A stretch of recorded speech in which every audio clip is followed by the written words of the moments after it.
In this video, I'll show you how to make live background in your Android phone. Now, the first thing you have to do is open up your Google Play Store. You need to download a third-party app for make live wallpaper or background. Just go to search bar and then search for live wallpaper and then download live wallpapers. Then tap on install. Give it a moment and the download is complete. Now just open the app. Just tap on accept and continue. Then tap on next, then just skip the part, then tap on finish, and that's it. Here you can find so many live wallpaper.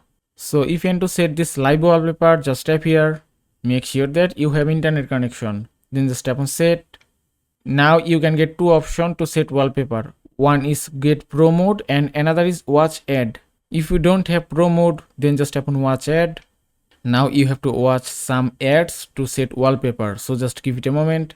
Then tap on set wallpaper, then choose any option. If I select home screen, now if you go back, and that's it, you can see live background or live wallpaper has been set successfully. And that is how you can make live background in your Android phone. I hope this video was helpful. If it was, please give it a thumbs up and don't forget to subscribe.